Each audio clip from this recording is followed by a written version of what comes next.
keynote for the afternoon, David Kelley, and there he is.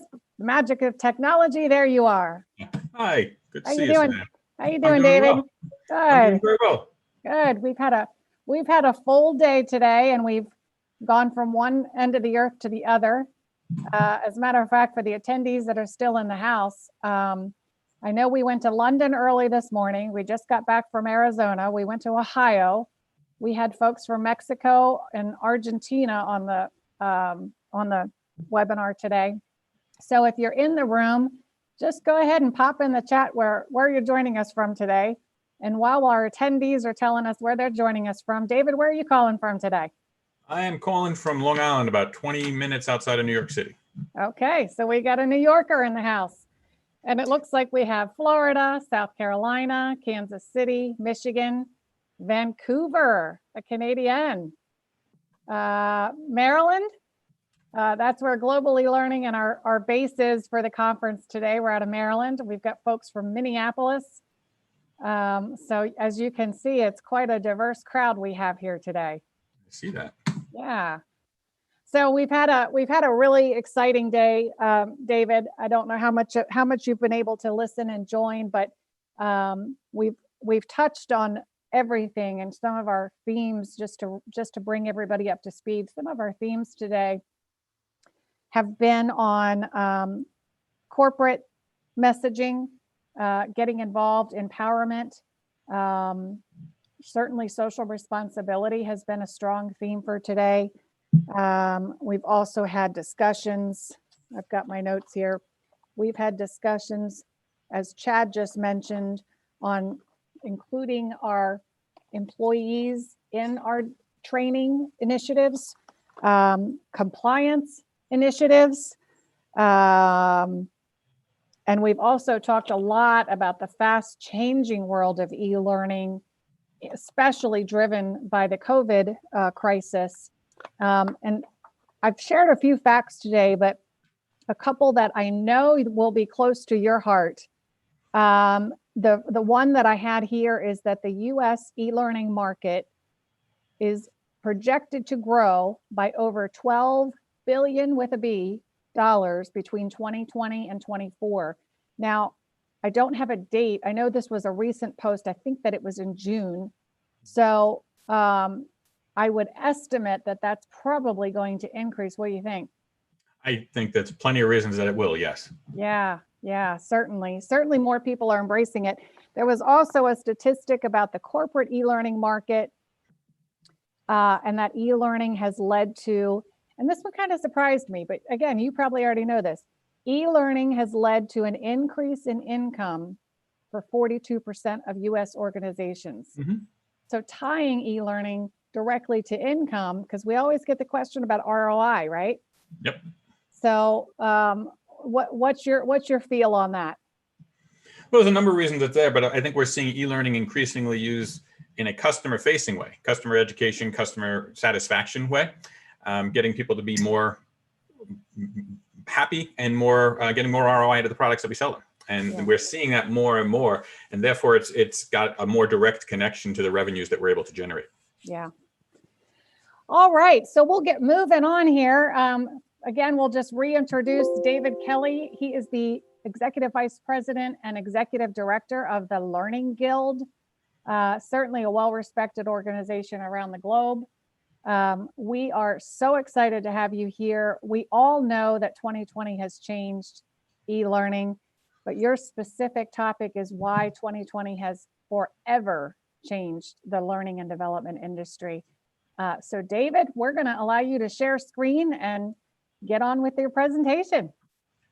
Excellent. Thank you so much for having me, and thank you all for being with us here today. I'm really excited to spend some time with you talking about this year, what it's brought us, and how I truly believe it will change what L&D is forever, beyond just this year, but forever.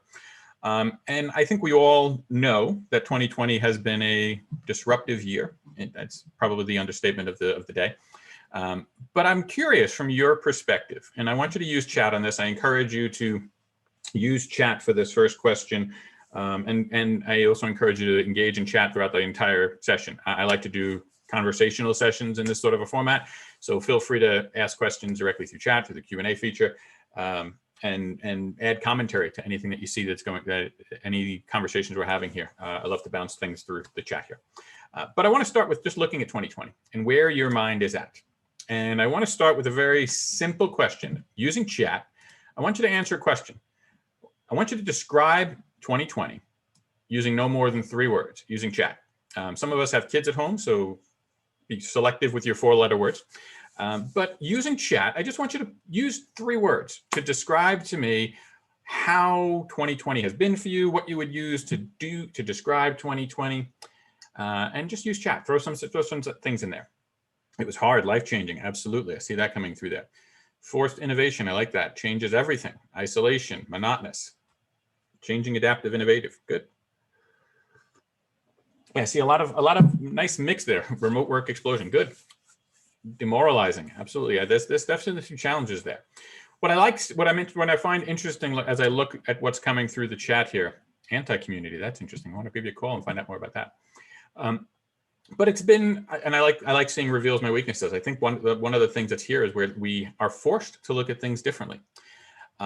I love a lot of the things that are coming in here. Thanks so much for a lot of the feedback in there. Monkey with a hand grenade. That might be my favorite so far.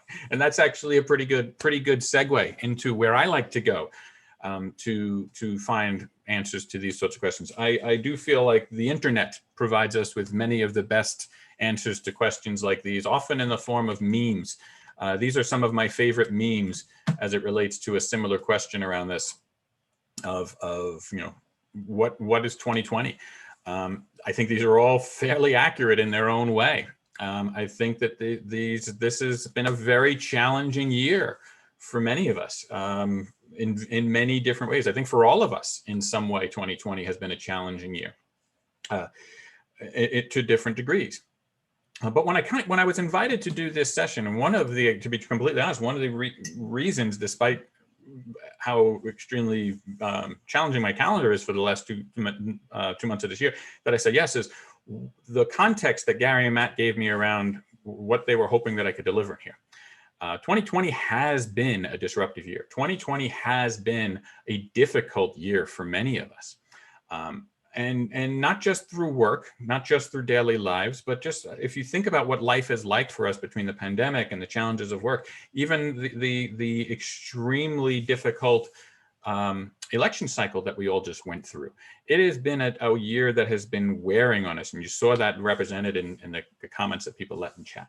But that's not the focus of this session. This focus is not on how 2020 has forever changed L&D for the negative and the challenges that we have. This session is looking at it from a different angle. And it's really looking at it through the angle that I have very much encouraged myself and those that I work with to the lens through which to look at 2020. There's no doubt that 2020 has been challenging. But if you look at it through a different lens, you can find the positivity in it. You can find the opportunities that exist within these challenges. And for me, if I was going to go back to that question of describe 2020 in no more than 3 words, I would actually bring it down to a single word that shapes the lens through which I tend to be looking at 2020. And that word is spotlights. And the reason that I chose that word, it applies in a number of different ways, but they all come under the real definition of what a spotlight is. As I mentioned in the intro, while the Learning Guild is based out of California, I generally spend most of my time working out of home on Long Island, about 25 minutes outside of New York City. My family and I go to the city quite often. We are very, very big fans of Broadway. We love going to see a show and miss it very much right now. But spotlights are a big part of it. They're a big part of the experience. And what does a spotlight do in the middle of a show? Well, what it does is it basically takes all of it, the light, you can see it in this image here. The lights go down and suddenly there's a single light that focuses on a single person. And that person is usually about to do a solo, about to bring it up and it's their moment. And what it does in the experience is it takes the entire audience, and instead of looking at everything and everybody looking in different places and focusing on different things, it takes everybody's attention and it focuses on a single point. And we're all having that shared experience where everybody's paying attention to the same thing at the same time. in this, and having that collected experience, that shared experience. That's what a spotlight does. It literally does that in a Broadway show or in a concert or anything you might have been to, any sort of face-to-face. And that's what it literally does. But metaphorically, spotlights can be placed on things in different ways, just based on changes to the environment. And right now, without question, we are in a major spotlight moment where the constraints of the pandemic and everything that we've gone through in 2020 are placing spotlights on things and making us look at them as a culture in different ways. And also making us look at you saw that represented in the chat earlier, making us look at our work, placing spotlights on aspects of our work so that we look at them in different ways. And that can be a transformative moment. And realistically, our culture at its broadest level, we are in a moment right now where online training, online learning is in the spotlight. In many, many different ways, it is in the spotlight.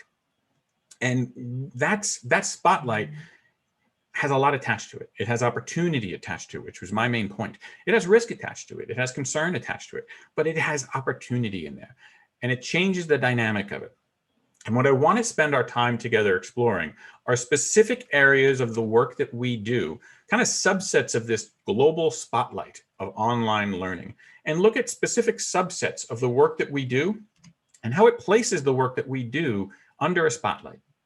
What that spotlight means, how we're held accountable to that spotlight, but most importantly, and I'll come back to this repeatedly during the session, what the opportunity is around that spotlight. And before I jump into the specific ones that I want to explore here, I do want to go back to chat. If I'm curious from your perspective, are there areas of your work that you feel are suddenly in the spotlight, that you feel like there's a spotlight on it, either that you're placing the spotlight on it because you have to, or that you're feeling that others are placing the spotlight on your work in ways that they haven't necessarily done before? So if you have any suggestions on that, any areas of your work that you feel are important, put that in the chat. I see some coming through already.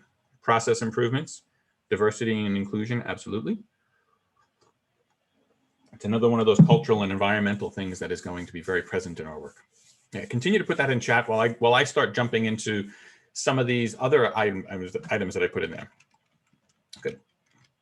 So the first one I want to look at is this phrasing. The two areas that are probably getting the most attention in our world right now are emergency remote teaching and virtual instruction. Now, for some of you in this phrase, in this environment, you might be very familiar with virtual instruction, but emergency remote teaching might be somewhat new to you. It's been something that has been very new for our culture in many ways around this idea of emergency remote teaching. And what's interesting is that for a lot of people, they're looking at these as two halves of the same, the two sides of the same coin, and they're very different things. And I think that the difference in those things, it's important that they're in the spotlight. And I think it's important to revisit what happened a couple of months ago to put it in the context of why this is important that it's in the spotlight and what the opportunity is.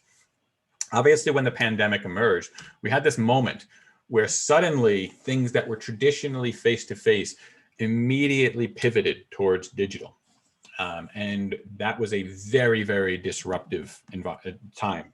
We're still going through it in many ways right now, but there was even though many of us are still battling this challenge right now of how do we continue to support an increasingly remote workforce, there was an urgency attached to it back in March or earlier or later, depending on where you are in the world. But for me, it was March when suddenly everything happened really, really fast, and the world basically closed very rapidly in a way that we were not expecting. We were unprepared for as a culture, and it was really, really difficult. And I know education and training is one of the areas that have been radically impacted by that. But whether you're in a corporate space or in an educational space, it impacted you. I want to give you my personal story of how it impacted me, both from a business, but more importantly, from a personal side. I have two children. My daughter is 16. My son is 12 today, actually. And it was a very, very disruptive time. And that's where this idea of emergency remote teaching really emerged, is the world suddenly changed. Your kids couldn't be in school anymore, but they still needed to be educated. And there was this Band-Aid, for lack of a better term, that was thrown out. And it was an extremely challenging time. It was the schools admittedly were unprepared for it. That no one expected the pandemic to impact our lives as much as it has, nor as quickly as it has. And the schools did everything that they could. And I remember getting, shortly after the schools were closed, getting an email from my children's school with the instructions on how they were going to support it. And for privacy reasons, I'm not going to share that email with you today, but I did find another thing on the internet that pretty much summarized it this isn't the email, but it may as well have been the email that I got from some of the teachers. And it was a really challenging time to try to accommodate how we were going to educate our kids throughout all of this. I'm sure some of you experienced something similar. But what I find really interesting through this, and I want to be really clear here, and this is going to segue into the next portion of this. What I'm sharing here is just acknowledging and observing what the challenge was. And I think both the schools that my children go to, as well as additional schools, did an extremely commendable job of rising as well as can be done given the context of the situation. And they should be commended for their efforts and for doing everything that they could to educate our children, given the extraordinary circumstances we were all in. And that was March, and that helped get us through to complete whatever the school year was this year. And then shortly around June, July timeframe, I got an email from the school. Basically went out to all the parents asking for feedback, knowing that we were going to have this situation for a while at that point, asking for feedback. What did we do well? How did this go? How would you rate this? How would you rate that? And all the questions. How would you rate how we instructed your students? How would you rate their learning, the learning that they got out of it? How would you rate the communications that we gave? For every single question that was asked, I gave the same answer. Even though there were probably 10 different questions on it, I gave the exact same. They were all free form, or at least even if they had a number, they had said an other, and you could put something in. And for every single one, I gave the free form answer. And that answer was, it depends on when you're asking the question. And it was intentionally a vague answer. And the reason that it was, there was a second part when the final question asked, any other comments you have, I put the same answer in there, but because this one had more text, I added the additional line. And if you're wondering why I keep saying this, you should really give me a call. And to their credit, they did. They gave me a call. They said, I'm curious what you mean by depends on when you're asking the question. And I think that this is critical, not only for the feedback that I gave the school, but the feedback that I would give the industry at this point. In March, we were all blindsided. Or many of us were blindsided. Nobody expected this to happen as fast as it did. Nobody expected this to happen as severe as it has impacted our lives. We were all largely caught off guard. We knew that this was coming, but having been through pandemics of different stages many times in our lives, I think we all underestimated culturally, at least in the United States, the severity of this. So if you're asking me how you did in March when that happened, given that context, my answers are a lot different and a lot more understanding of that context than as what I would expect come September and when the school year restarted. There's no excuse for any of us going forward to be blindsided by the fact that suddenly everything that we think we know about the workplace or about what education looks like could be disrupted, that the ability for us to be in a physical location could be disrupted. The excuse of not having that be on the radar went away, and it should go away forever. I mean, ideally, we're going to get through this. There'll be vaccines in the future, and we will get back to somewhat of a new normal. But the new normal, that phrase that we are abusing in 2020, part of it being a new normal is the fact that the new normal needs to accommodate that something like this could happen, and we can no longer be caught unprepared for that. And that is a tremendous opportunity for us. It goes back to the context, the conversation that I was having with the schools. It comes down to a simple word for me. It comes down to expectations. The expectations have changed as to what will happen if a pandemic or any sort of major major crisis happens where we can no longer gather in person as school traditionally does, and we have to go to a remote learning situation, the expectations have changed.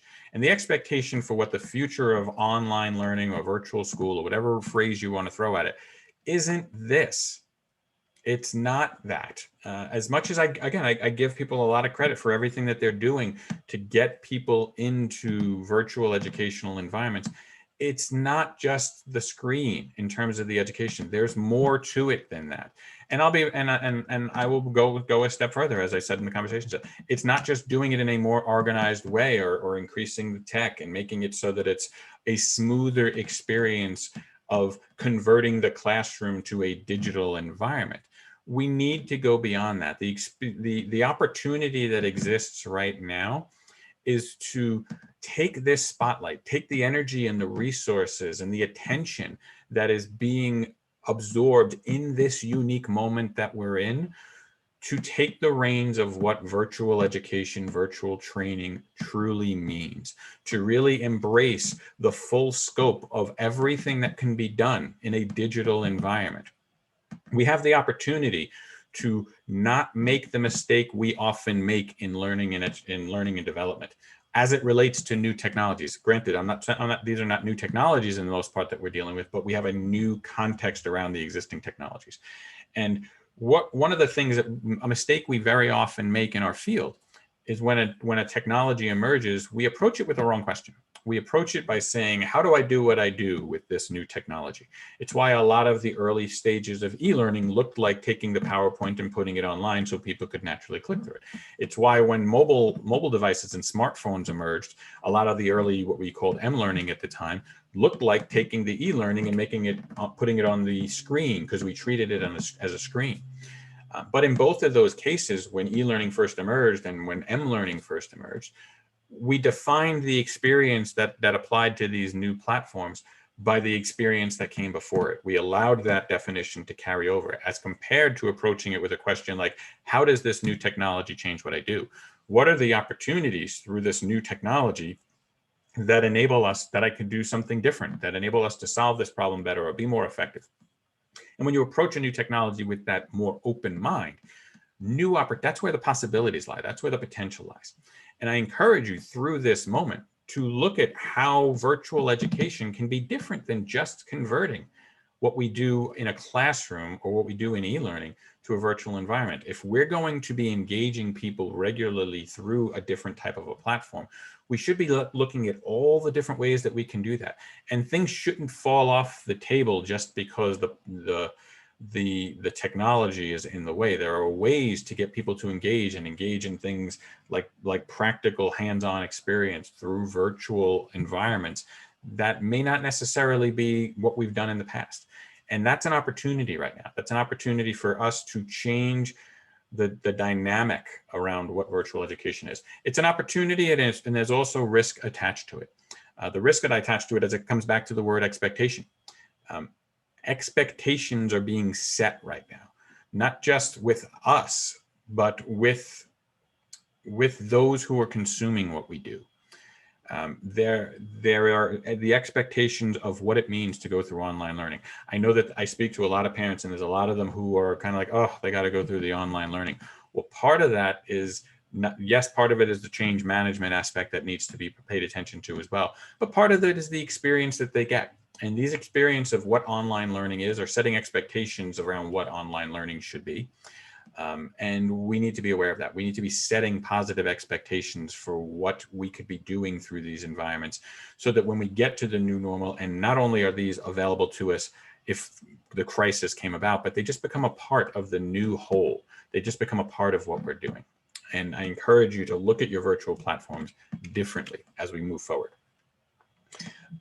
That's my little elevator speech on the moment that we're at for emergency remote training. Emergency remote training is great, but we have to recognize what it is. There's a very big difference between I'm going to change the expectations of emergency remote training from a school perspective or from a training class perspective. Is, did it happen? And if we're in an emergency, it still needs to happen. Did it happen? The expectations of virtual classroom training goes well beyond that. Was it effective? Did it work? And that's the lens that we need to be looking at as we move forward. So that said, I'm going to move on to my next little spotlight, which extends this one to a certain extent. The emergence of the virtual producer.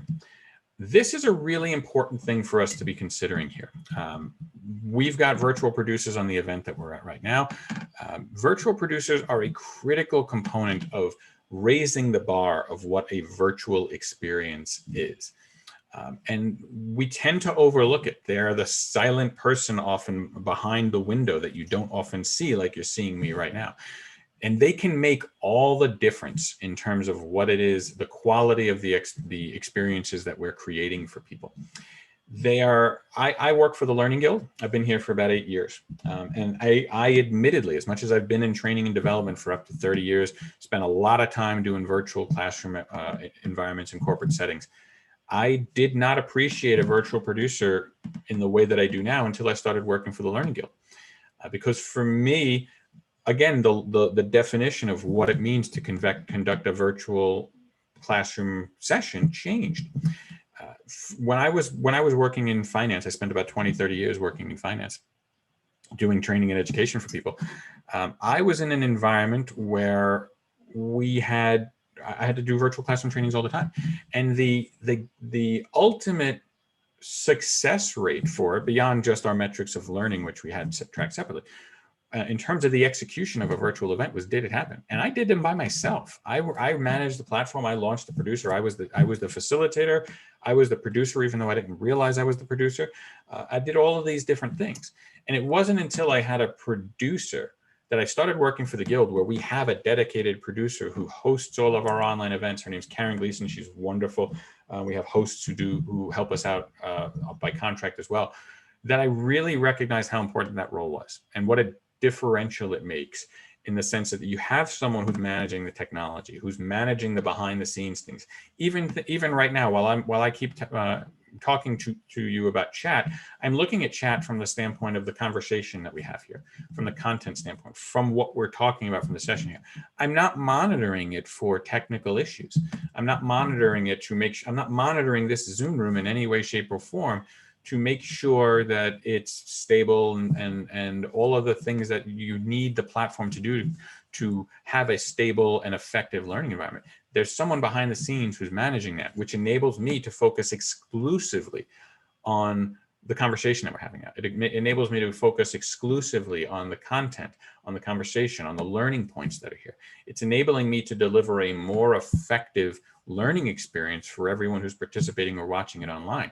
That role is incredibly important, and it's become even more important as we've placed this spotlight on virtual events. Everybody's gone virtual right now in some way, shape, or form. And many of you are probably, thank you, Suzanne, I see you monitoring for it. We have a situation where everybody's gone virtual. And I'm sure those of you who are watching this right now, you've been in sessions where you can tell the difference between somebody who's just shown up and turned on the platform and is talking to you and is consistently interrupted by trying to deal with technical challenges in a chat, or isn't sure of the technology, or gets stuck and doesn't have somebody there who can support them, and one that is well executed like we're doing today, where the sessions go smoothly and they aren't interrupted, and the speakers can focus on giving an effective message for you. That role of the learning producer, even though you never see that person, or you often don't see that person. I know Suzanne comes on camera here and is also wearing multiple hats here, but a lot of times you don't see the virtual producer, or at least you definitely don't see the work that you're doing here.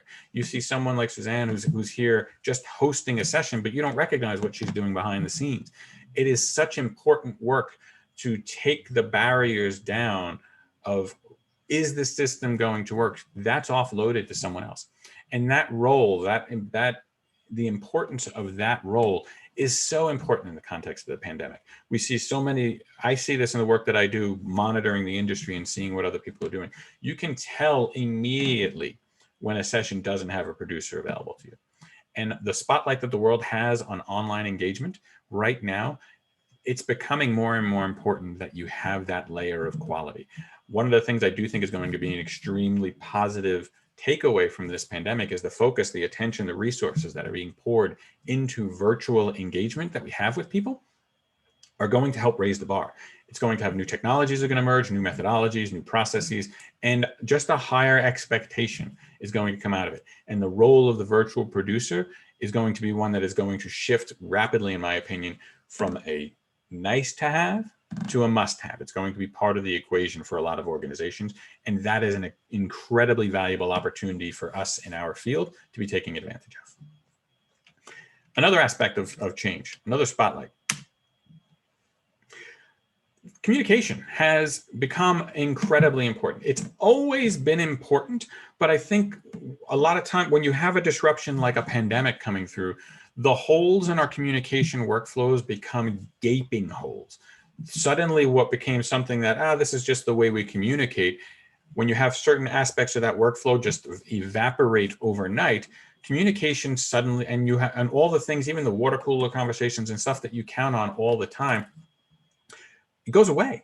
And you suddenly realize how important it is to communicate to people. In the context of a pandemic, communication, I know in our organization, has become so important just to make people feel like they are aware of what's going on. In the context of the pandemic, I don't know about you, but I know for myself and many of the people that I care about in both the personal and work context, just having an understanding of everything that's going on helped me feel like I was a little bit more in control. And communication is such an important part of that, to make you have an understanding that there's more control over a disrupted situation than you have. And it became really important. And I know that conversation, like technologies like Zoom, became a big part of that. The fact that we were able to see people in face to face and to connect with each other and feel that ability to communicate and share information, it broke through a lot of walls. And it's been video conferencing tools like this have been extremely important and critical to help us get to where we're at right now. But if we're being completely honest, many of us are feeling a little bit of that fatigue of I'm in these, I'm staring at people a little bit too long and talking heads all these different times. It can get to be a bit much. So communication is really important, but we have to recognize the longer that these things go on, it can't just be about, well, we used to talk to people in a meeting, now we're going to talk to people in a Zoom meeting. Communication is a much broader thing, and a lot of organizations are starting to realize that, but they don't know. They know that it's a bigger nut to crack to communicate, but they don't necessarily know what are other ways that we can do this. They default to what they know, and face-to-face exchanges of information or emails are what they know. But how do we communicate with people more? How do we keep people connected in an increasingly remote environment? And again, this taps into our skills as L&D professionals. This taps into the opportunity. We communicate with people a host of different ways. We have e-learning, we have face-to-face training, and even within this, we take this idea of e-learning, but if that's such a broad e-learning at one point in time when it first emerged, you could use that term to describe an experience. But I would argue right now, you can't use e-learning to just describe the scope of experiences that exist under that umbrella.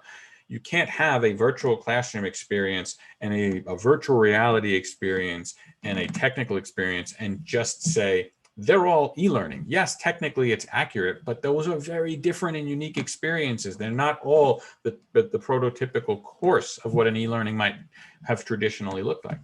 So, and we are very cognizant of this. We are, by the very nature of the work that we do, we communicate and share information in many different ways. We, by our nature, look at every single thing that we need to do, every course, every initiative that we need to do. We look at everything that we do and we say, what's the best modality for us to put this through? What's the way that where can we put this so that it gets to people where they want it, when they need it? That is ultimately communication.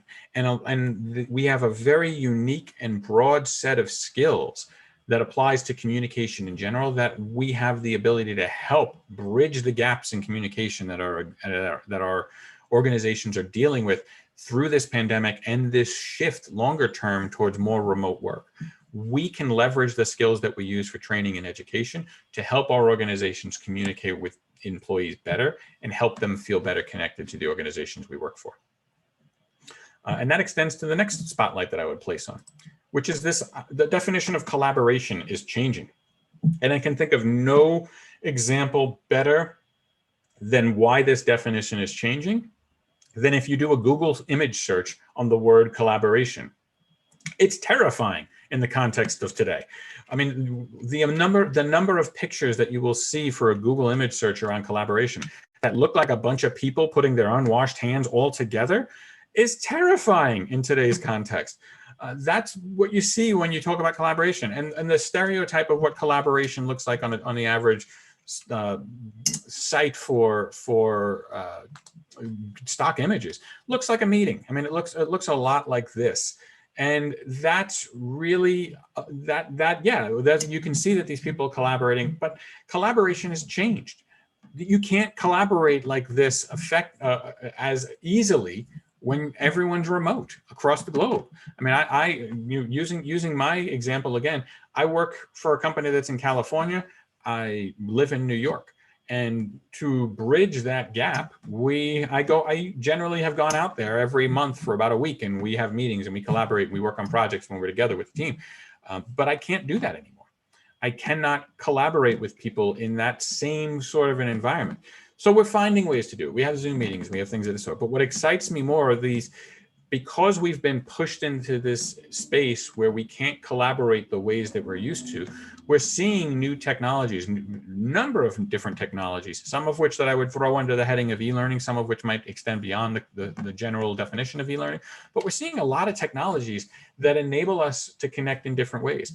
I'm a big fan of VR in many different ways in the context of training and education, but I've been fascinating over the last couple of months to see how VR hardware and software developers have rapidly pivoted towards this space of collaboration, where you are taking advantage of the word that always comes back to me in VR, and it's one of the reasons I like this image, is presence. That you and I, we can be in a Zoom room, we can be talking, we can be seeing each other's faces, but to actually feel the presence of another human being next to us as if they are in the same room with us.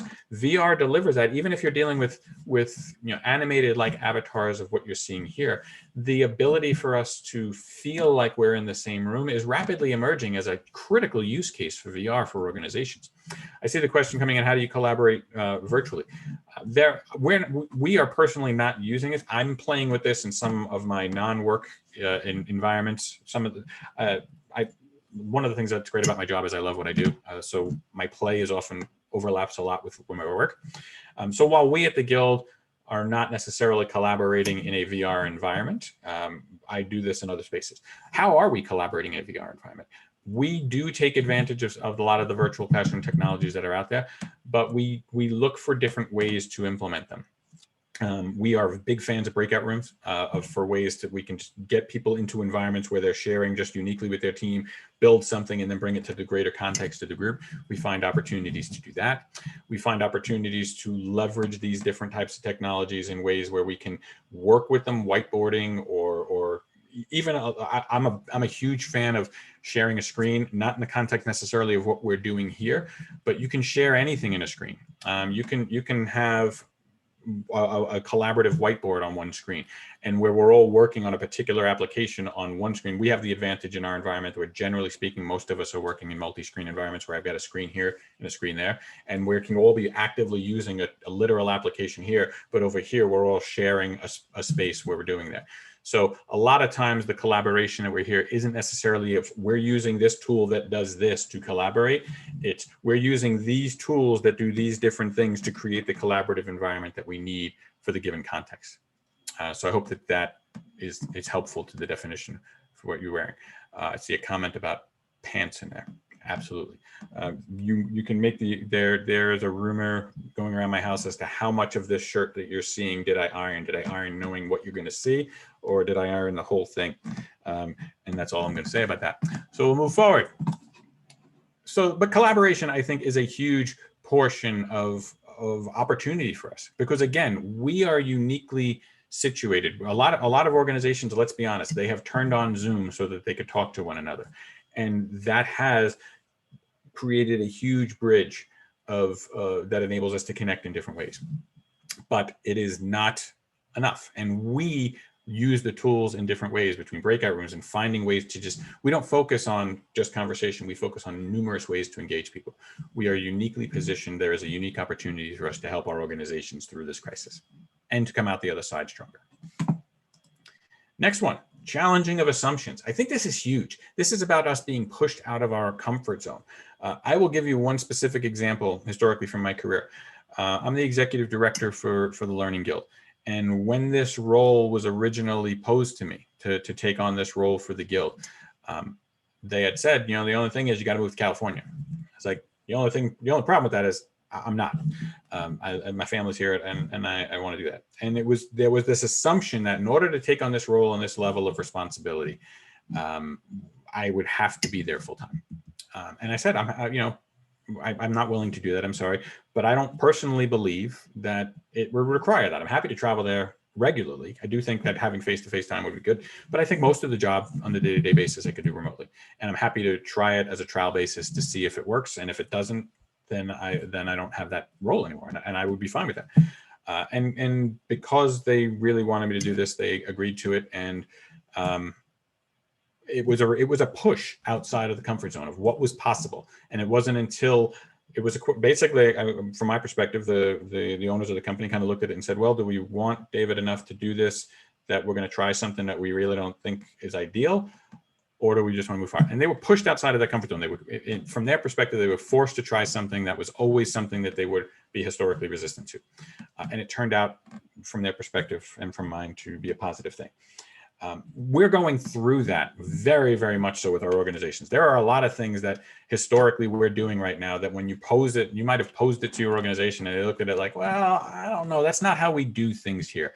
I don't necessarily think that that's going to work here. And suddenly we're in an environment where it's like, well, we're going to have to try it. We're going to have to see if we can make it work. And it's forced us, for many organizations, to make the leap that they were unwilling to make voluntarily. They have been forced to make it because we had no choice based on the context of the pandemic. And I think that that's a hugely powerful moment for us. I think that is a hugely valuable moment to prove what we can do, to prove how different types of technologies and different types of methodologies can be used effectively.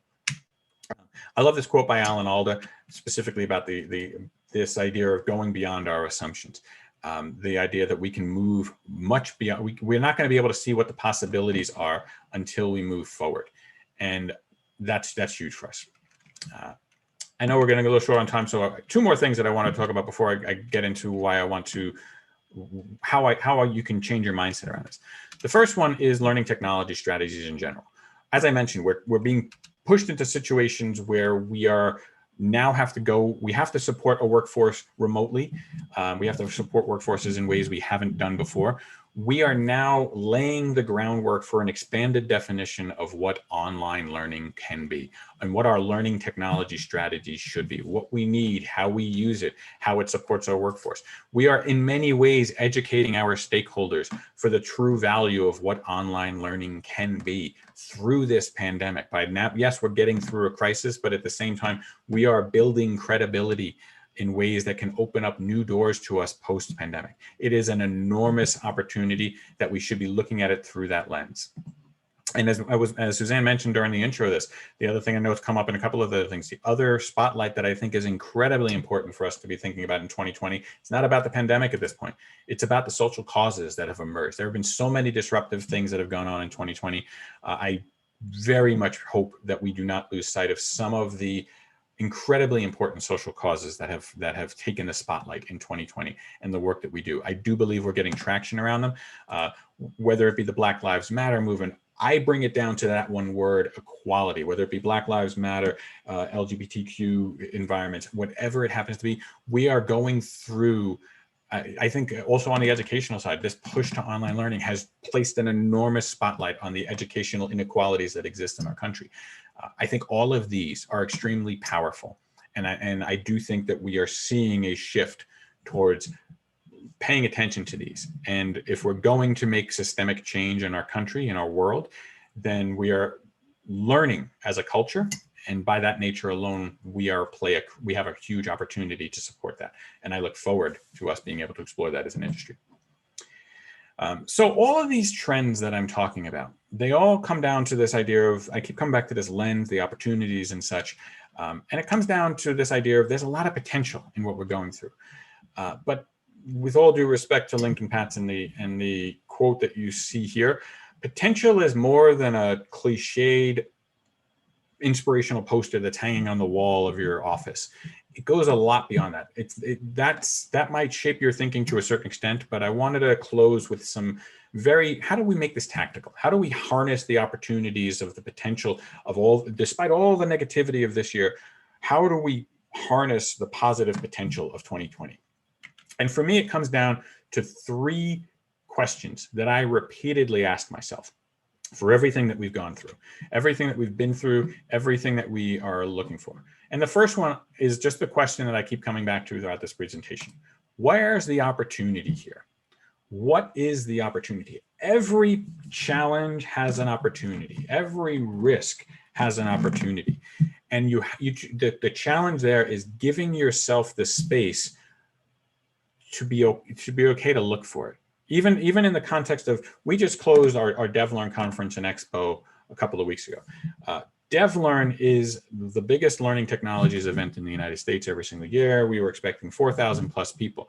And unfortunately, given the context of the pandemic, that was not possible this year. And there's very, very little good about that from my perspective in terms of the way the Guild operates. But there's still opportunity in that. You have to take all the weight of all the challenges that exist there. There's still opportunity in that. And you just have to create the space to focus on it. And that's what led to us being able to create a very unique 2-week experience for DevLearn this year. Because the reality is, within every crisis, there is opportunities. And if you give yourself the space to look for them, find them, and nurture them, it'll be well served for you. Next question. What have we learned through this? We know that there's value in reflection. We understand that in our field, but we're so busy throwing band-aids on things through this pandemic that we have to remember to take the time to think about how have we learned, what have we learned, and we are learning so many critical things about how onlining works and what we could do differently by the fact the mere fact that we've been pushed in this direction, that the lessons learned are huge. We just have to allocate time to capture them. And the last one is probably the most important for me, to always ask the question, how can I help? How can I help people? How can I help my organization? How can I help myself?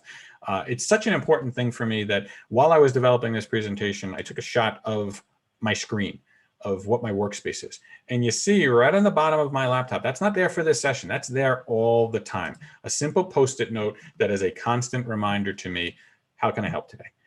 That shapes just about every decision that I make. How can I help people today? That is me constantly looking through the lens of looking for the opportunities. And I think that is a valuable lesson to help us get through this pandemic and to find the opportunities through it. So with that, I know I'm at the end of my time and there's another session coming through. I'm happy to continue this conversation in the lounge that we have. I appreciate the opportunity there. This is my contact information for anyone who would like to reach out to me. And with that, Suzanne, I will throw it back to you. Thanks so much, David. That was fantastic.